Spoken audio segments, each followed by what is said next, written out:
I've been playing in a Dungeons & Dragons 5th edition campaign with friends now for a little over half a year. And prior to that campaign start, I was taught all the basics I pretty much need to know from a single video game.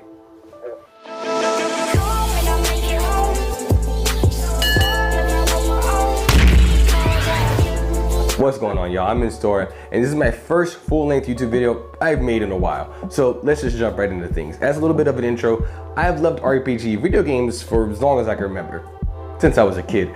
And it really clicked for me that I love RPGs with traditional fantasy settings and job systems and the such when I was introduced to Dragon Age Origins. Up until then, I've played plenty of series and loved them Kingdom Hearts, Final Fantasies again, especially those with job systems. But it really clicked for me with Dragon Age Origins. Fast forward a little bit, and my love and consumption of anything Dragon Age or similar to it eventually led me to Divinity Original Sin 2, which then led me to Larian Studios. And after beating that game, I was eagerly anticipating whatever this game development studio had next. And then I was shocked to learn that their next project had nothing to do with the previous game that I just played and loved so much. It was actually Baldur's Gate 3, and it was based in the Dungeons & Dragons universe.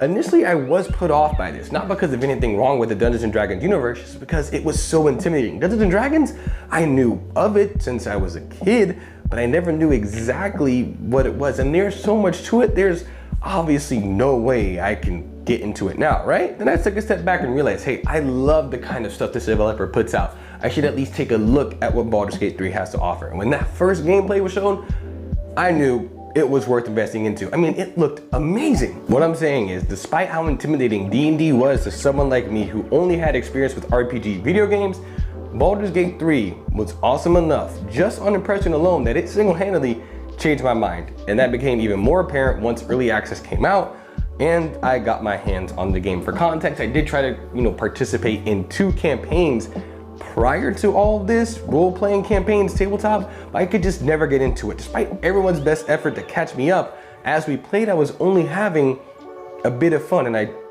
attribute that to my lack of understanding of what exactly was going on. But after completing Baldur's Gate 3 early access, Act 1, which is all you get in early access, I was so hungry for more. So when a friend came up to me and was like, hey man, I'm trying to get a D&D 5th edition campaign started, do you want in? Oh, I leaped at the opportunity.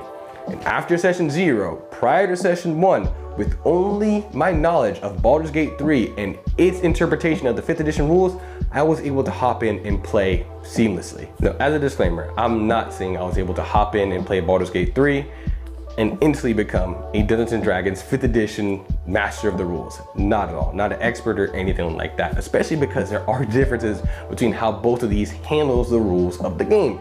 However, Baldur's Gate 3 gave me enough tools and knowledge from playing that video game alone without any extra digging myself to just hop in and play Dungeons & Dragons 5th edition with my friends. But the only thing left for me to do is understand those differences between the video game rules and the actual tabletop rules and all the extra stuff that isn't in the video game yet, as far as the abilities and spells that I don't have access to in that game and just all these little things. Other than that, I was able to play Baldur's Gate 3 and hop in with my friends and just play a session of D&D 5th edition. Now, I'm not gonna go into all the details about how Baldur's Gate 3 taught me how to play D&D 5th edition. The game does a good enough job itself that it doesn't need me to tell you every last detail. However, I will go over some of the highlights just to show you how good it is actually at teaching people that may have RPG video game experience, but don't necessarily have any tabletop experience.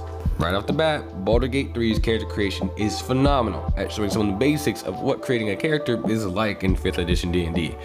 It's thanks to this character creator I felt familiar when going to create my pen and paper character for my friend's D&D campaign. Again, it only gave me the basics, but it was still mad helpful. And from there, I was also able to feel comfortable making my character in more advanced but similar video games such as Pathfinder Wrath of the Righteous. I did previously try to play Pathfinder Kingmaker prior to BG3, but I just felt lost at making a character and never played past that.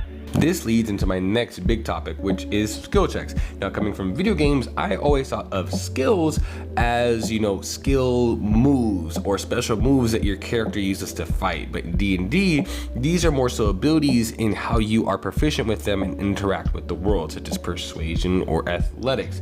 Baldur Gate 3 teaches this excellently in character creation and in gameplay. Hovering over a skill in character creator tells you a bit about it, so you know off the bat what you want your character to be good in. And in game, when you come across these checks, you see how the roles actually play out via die, and then it clicks into your head. Okay, so this is how it works, and it all just comes together really nicely with this very clear demonstration right in front of you visually.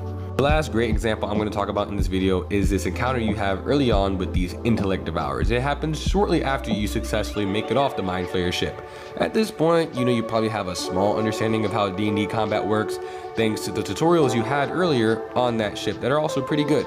But this encounter shows you just how dangerous D&D combat can be, more so than many other RPG video games you're probably used to. You can and will perish. And what's excellent about this encounter is it shows just what D&D combat encounters can and should be about. You have this awesome space for the fight, there's a lot of verticality to it, but you can also use the environment to your advantage with flames and other things nearby, but it presents you with an enemy that is difficult but not insurmountable with the party that you have, and you feel rewarding for beating them, especially if you're like me and came into this with no knowledge. Beating these guys felt really satisfying. Now, how the actions are presented to the player are really helpful. You hover over them and it tells you pretty much everything you need to know, with of course a few things missing from 5th edition, such as helping an ally to get them abandoned on a check or action, or the ready action to prepare in case someone else does something near you. But other than that, it's all here, and it's all done very well within this first encounter. Honestly, I could gush on forever and ever about how amazing I think Baldur's Gate 3 is from the perspective of someone who's new to D&D and just can't get enough of it. If you were like me and have any experience with RPG video games or just video games in general, but never really knew how to get into traditional tabletop Dungeons and Dragons, I strongly urge you to check out Baldur's Gate 3 Early Access. I'm not sponsored by any means at all by the development studio. I wish I was, but I'm not. But I just know Larian Studios has put in so much effort into this game already, and it's already turning out amazing despite it not even being finished yet. Pick up the game, learn it, play through it, you'll have a blast with that, and then seek out some friends or anyone you can and play some actual tabletop Dungeons and Dragons. You're gonna have a blast.